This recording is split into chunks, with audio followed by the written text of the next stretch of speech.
Hey everybody, I'm Andy Smith. I'm a 30-year comic book veteran, having worked for Marvel Comics, DC Comics, Image Comics, Cross Generation, Ominous Press. You name it, I've probably worked for them. And I do other things art-wise outside of comics in the field of advertising. I've also written some books on drawing comics you might have seen. Drawing American manga superheroes, Drawing Dynamic Comics was my first book. And I also did the handy little How to Draw Superhero sketchbook where all you need is a pencil because you do all the work right inside the book. Enough about that. This is the Book Look series. The Book Look series is where I grab a book off my library. You can see the tons of books I have behind me. And I go through it page by page with you so you can see if it's a book that you might want to buy.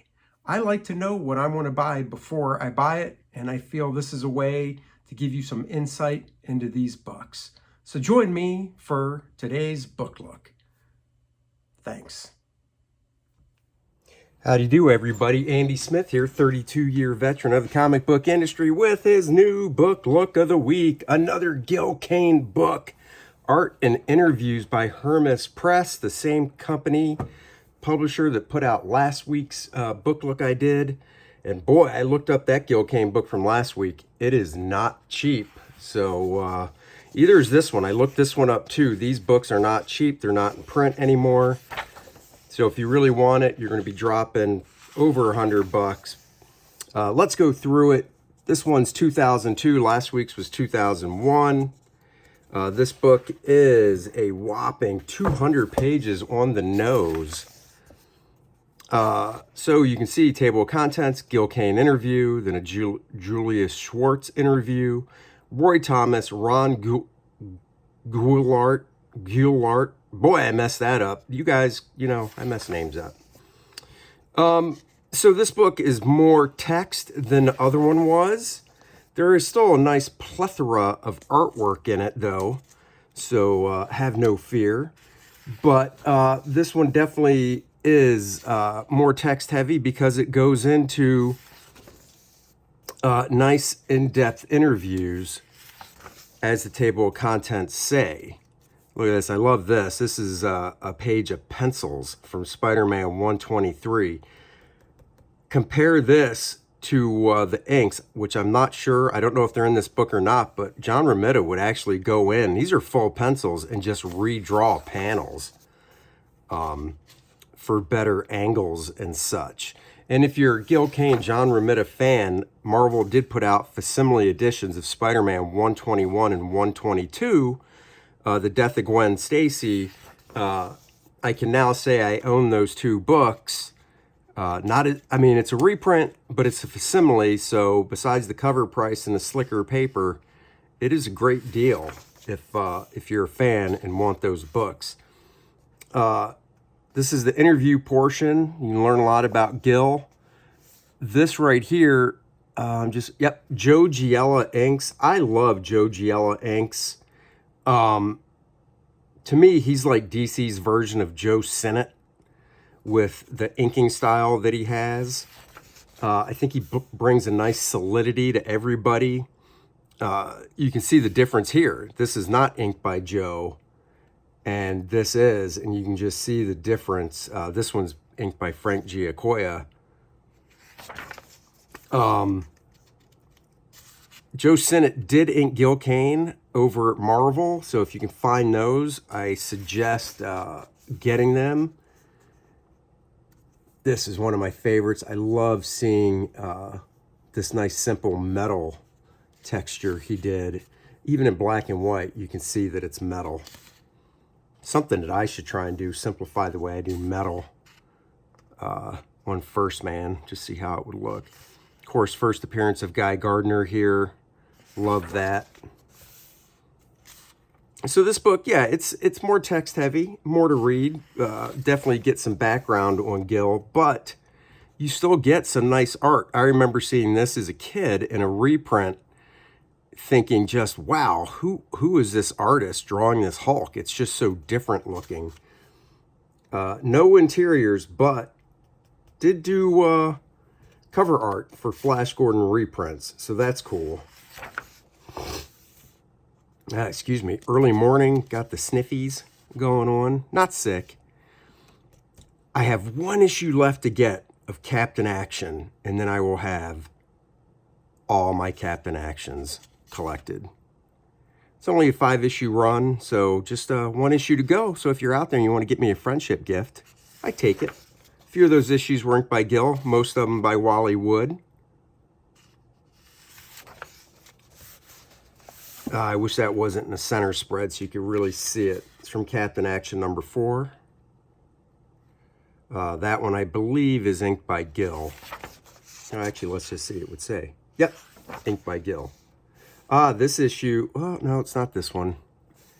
Nope, it's number 91, Tales of Suspense 91. The interior is inked by Joe Sinnott. Maybe we'll get to see some of it. Here we go, Gil Kane, inked by Wally Wood, in an issue of Green Lantern. Let's see, Green Lantern number 69, June 69. I believe I own that issue.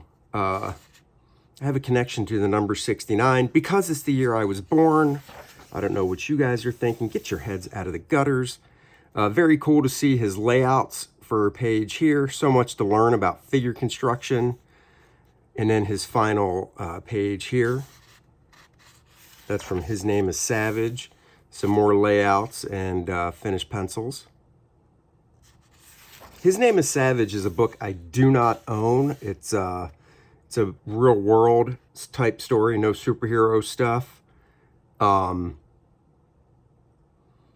It's definitely something I want to get just for Gil's art and just reading it because he wrote it as well, and I just think it'd be a fun story to read. I need to go back and reread this interview because he really talks a lot about his contemporaries, Toth, Jack Kirby, and such.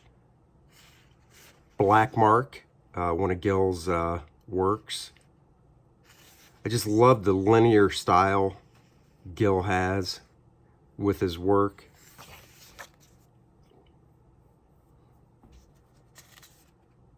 These are pages from Black Mark, of course.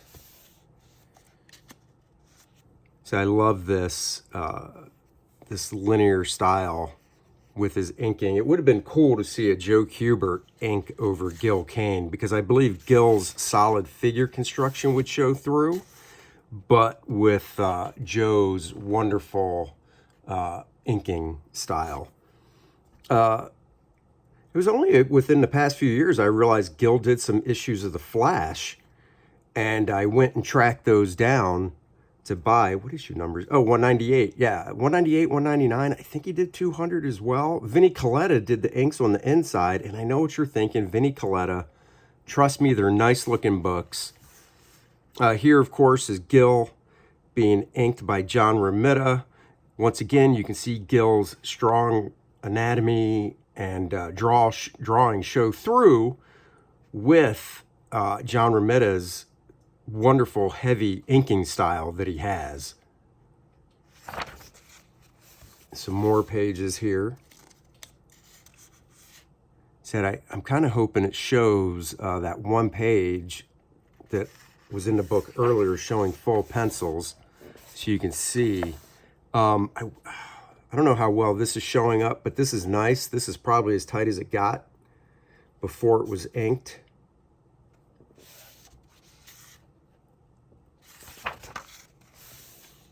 I did ink a figure of Green Lantern over Gil for fun one time from full pencils, and it was fun.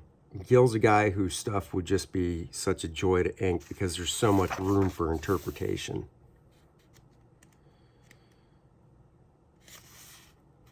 This one's inked by Pablo Marcos, and this one's inked by Bill Everett, the guy that created the Submariner. Once again, as I keep saying, you can really see Gil's style is so strong that no matter who inks it, it shows through. Even somebody like Kevin Nolan, who I showed before.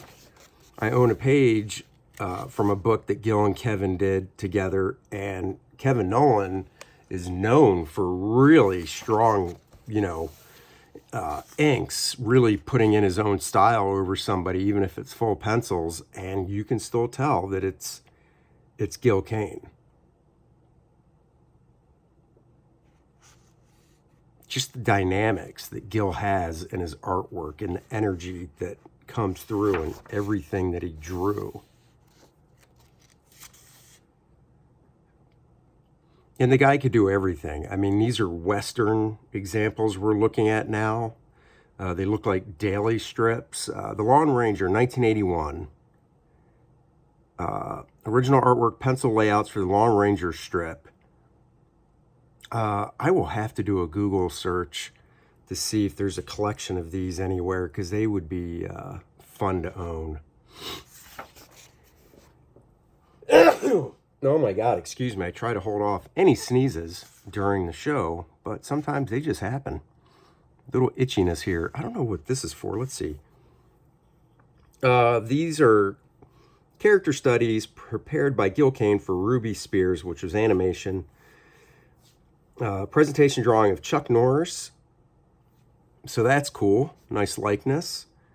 And of Tarzan.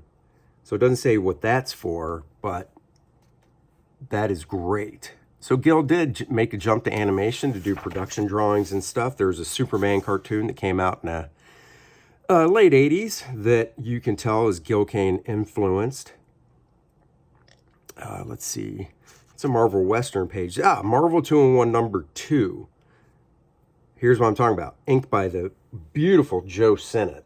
The Thing is a tough character to draw, and I think Gil Kane pulled it off rather well. If I remember in number 2, it's the Thing in Submariner, and it's the Submariner when he's wearing the actual costume, not just the little briefs that he usually wears. It's a very nice issue. Of course, tons of cover work he did. This is from Green Lantern Core Annual number 1, one of my favorite annuals. Gil did the pencils and inks on the cover and the inside of the book. Beautiful stuff. Here we go. This is great. This is from one of the last issues of the Green Lantern Corps, number 224. This was actually inked by Mark Farmer.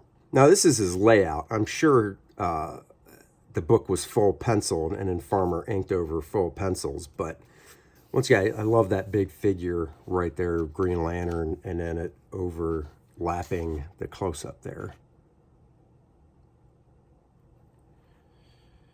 This is, I believe, inked by Vinnie Coletta. Teen Titans. Let's see. It doesn't say, but that looks like Vinnie Coletta's inks. So I'm going to go with Vinnie on that.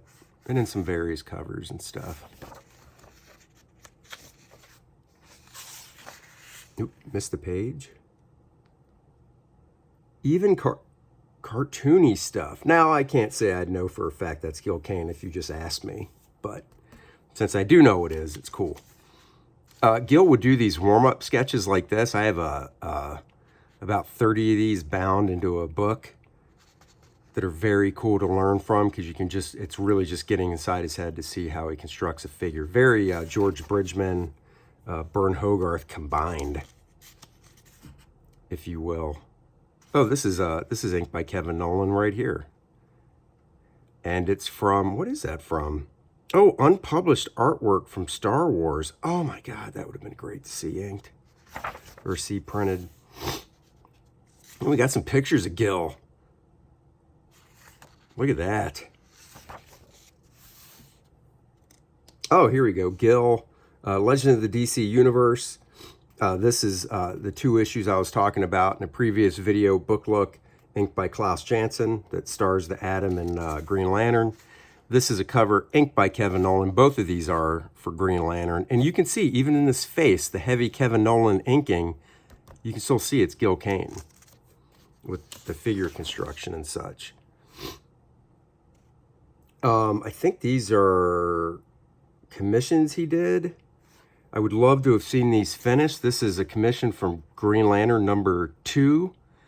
His, basically redoing the cover, modern day. I'll have to, man, I got to look online, see if this is anywhere online, because I'd love to print that out and just finish it for myself. To have the foreshortening that Gil did. You can see, once again, this is where Neil was getting it from when he did Green Lantern. Now we have a Julius Schwartz interview, the man behind the Silver Age of DC Comics. Him and Gil worked together a lot on a lot of different stuff before coming in and having Gil relaunch Green Lantern and the Atom. There you go, classic Green Lantern and the Atom there. God, I wish that wasn't a center spread so you could really see the artwork in there. Such fluid movement to the figures.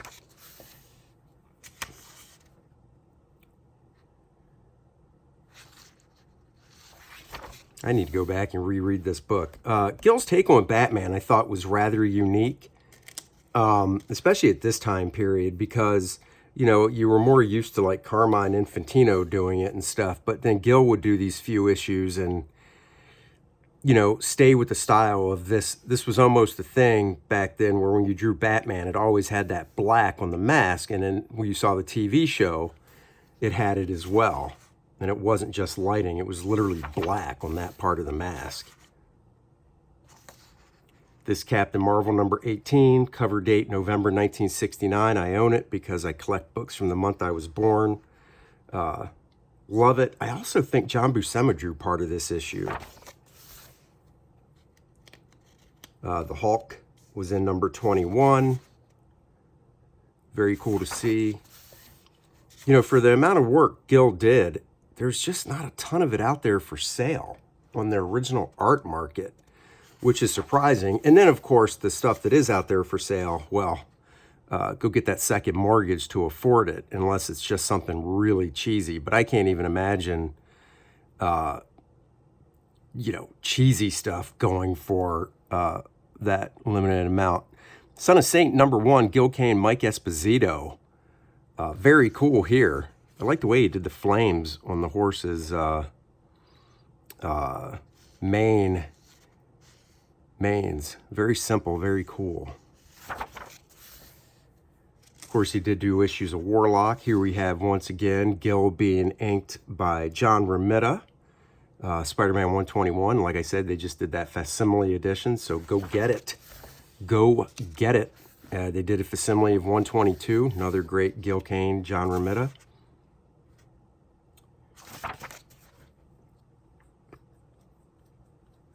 Oh, yes, nice. This Conan is number 18. So Gil popped in, do a fill-in issue during the Barry Windsor Smith run of Conan. This is inked by, this is weird, it says Dan Atkins here. Okay, so Dan Atkins, this one is from, well, it says next page. This is next page, but that's not. Oh, wait, this might be the backup story. Gil Kane, Ralph Reese inks. Okay. Dan Atkins, who is kind of, if I remember correctly, worked with Wally Wood, so his inking style kind of reflects that. Very cool. Man, to be able to have Gil Kane do a Kor-Drath cover, that would be cool. Marvel Team Up number, is that 6? Does that say 16? No, number 6. Gil Kane, Mike Esposito. 3D Man. Guys, I loved 3D Man as a kid. I just loved the costume design. I loved all the costume designs from that time period. Jungle Action number 19. Black Panther fighting the KKK. Kick their ass, Black Panther.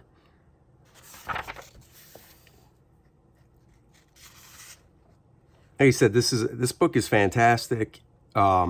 Unfortunately, it's not cheap to get, but there's a wealth of knowledge in here with these interviews. Who inked this one? Journey into Mystery number 2, Gil Kane. Oh, Ralph Reese. Okay. Okay. Well, that's cool.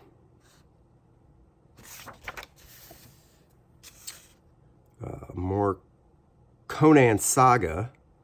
So these were printed in black and white. Tom Sutton inks. I think you guys are seeing the through line that no matter who inked Gil, Gil shines through. which, I mean, a lot of artists, I mean, you know, different people ink me, you can still tell my stuff, but back then it was just different because the pencils were looser and inkers could apply more of their style. Gil Kane, inked by Ernie Chan on this cover of Conan 72. This is probably one of the few that, besides the poses and the composition, you might go, wow, that's Gil, huh? But you can see it. Green Hornet. It's more of his Atom stuff. Excuse me. Monsters on the Prowl. What a wide variety of books that Marvel did back then. This is this specific page, John Carter. Gil did a bunch of John Carter, and Dave Cockrum was doing some of the inking over it, which was really a cool combination. Dave, besides being a great penciler, did fantastic inks over different artists as well. I did a book look on the book Tomorrow's Publishing put out on Dave Cockrum. It's called The Life and Art of Dave Cockrum. You can go back through the book look playlist that I set up on my channel, where it's all just the book look videos, and watch that one. Ron here, Gulart, God, I know I'm messing that up. Let's talk, you know, nice interview with him. I believe Ron was he the writer on, I mean, he obviously wrote this Jack the Ripper story, which I need to find. What was that from? It's by a sequential page from yours truly, Jack the Ripper, Journey into Mystery #2, 1972. I need to find this. I love stories like that. It's like a modern looking take, it looks like. I think, like I said, I haven't read this in forever, but I want to say Ron wrote the Starhawks strip. Yes, he did. Gil Kane and Ron. I'm just going to stick with Ron so I don't butcher his last name. I've got a collection of these. Really cool. Once again, you see Gil's beautiful layouts here, and then the inking down, or the finished inks down below. Another great example. These are blown up nicer, so that's cool. So he'd basically pencil it, and then I guess slap it on a light box, hit it with a marker. I mean, that looks like marker, and then take that and trace it off to the full pencils. Or who knows, maybe you could trace it right to inks. I don't know. I wish this didn't go across the spread.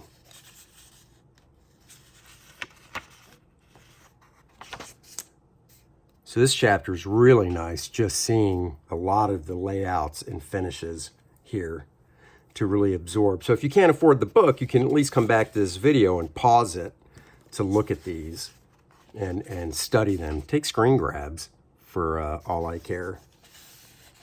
This is the construction that I love right here, though. Really nice, the way he puts a figure together.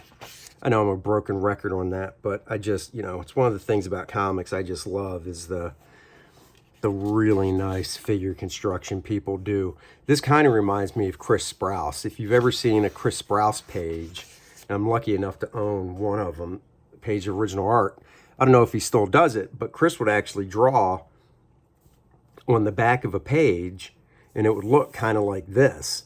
And then he would flip the page over and do his full pencils over top. And Chris's stuff was really kind of this detailed in the breakdown stage, but when you look at his full pencils and just Chris's art in general, it's very stripped down, very minimalistic. And part of the reason he can do that is because the figure construction he does is just so nice. I'm trying to think, Modern Masters. I'm pretty sure they did a Modern Masters on Chris Sprouse. I'm looking. Did they not? Oh, wait, there it is. Volume 21. Maybe I'll do a book look, because I own almost all the Modern Masters books that Tomorrow's Publishing put out. I should do a book look on those. Maybe I'll do one on Chris Sprouse next week, since I brought him up. God, I wish that didn't go through the center spread. You know, I know a lot of people didn't like Gil's inking on himself because he used basically a flare marker, you know, dead line weight. Obviously, after years, it would, you know, turn color and stuff. But the fact that it works because his compositions and the placement of his blacks are so nice that he could ink a dead line weight like that and get away with it, I think is just awesome. Now we have Gil Kane, Art and Color, an essay in pictures. You know, you pay the same for color printing for a book, whether the big chunk of it's black and white or not. You'd think you just sprinkle throughout, but okay. So some Westerns that Gil did. Great cover. I don't own any of these, but man, I might have to, just looking at these now, I might actually have to go back and pick up a couple of these issues of the Westerns. Oh, they flip it. So I'll flip it as well. Some of his best Green Lantern covers here.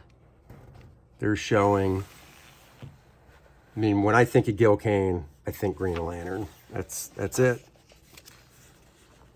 Adam, I think of Secondary.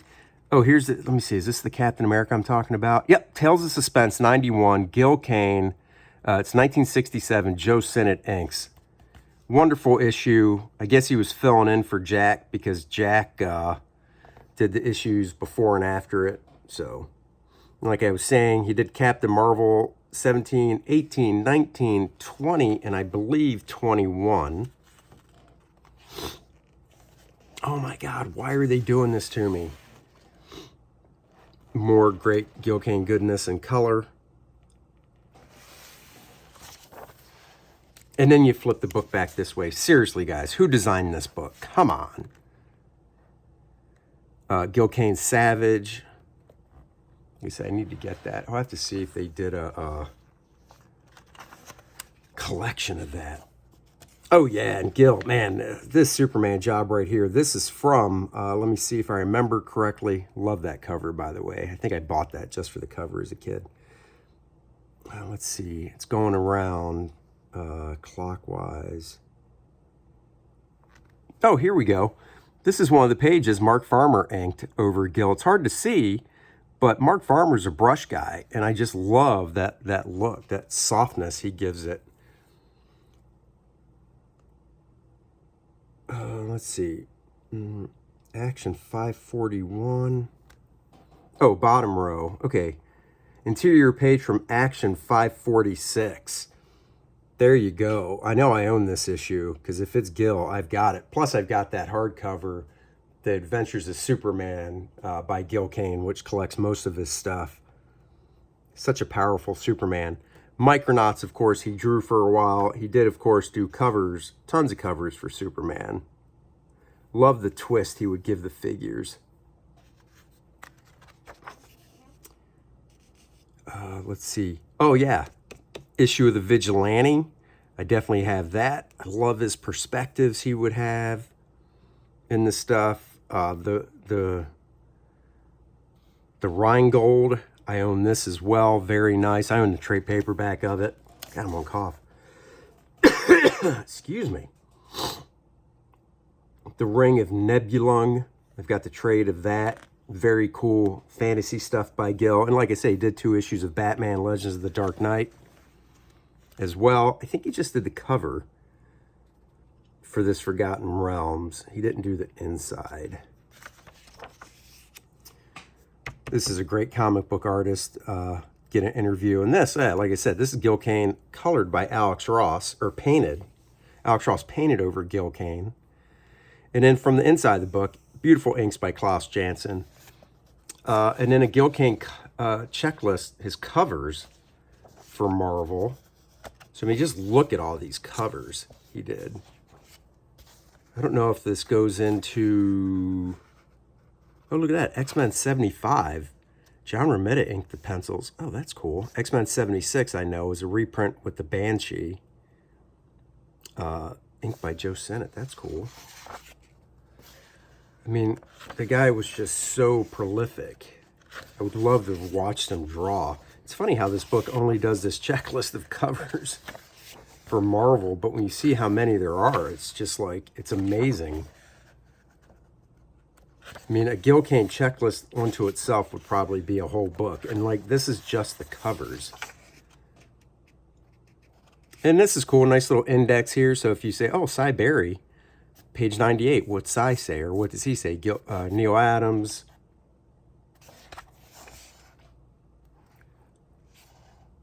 And such. Oh, look, Andy Smith. Just kidding. My name's nowhere in this book. Why would it be? I'd be freaked out if it was. And then there you go. It ends. Oh, Joe Giella inks. Really nice. There you have it. Gil Kane art and interviews. I mean, guys, I'll try to find where it's for sale and post the link below. When I did my research last week for the previous Gil Kane book, I know it's not going to be cheap, but if you can afford it and want it, I recommend getting it. I also recommend you getting Kor-Drath The Reckoning, my 76-page graphic novel, barbarian action. Kor-Drath, Adriana, his girlfriend, who's also a sorceress, are on the hunt for who slaughtered Kor-Drath's tribe, leaving him the sole survivor. It's a book full of action, adventure, mystery, and intrigue. Definitely check it out. Links are in the description below. You can read the first 11 pages at Kor-Drath.com. And on the campaign page, the first 8 pages you can read and see a lot more. So guys, go check that out. Next week, I believe we will do a book look of the Modern Masters featuring the wonderful art of Chris Sprouse. Thank you for joining me. I'll catch you guys later. Please like, subscribe, share. Leave a comment below. It helps the algorithm, I guess. It's what I've been told. I don't know. Bye-bye, everybody.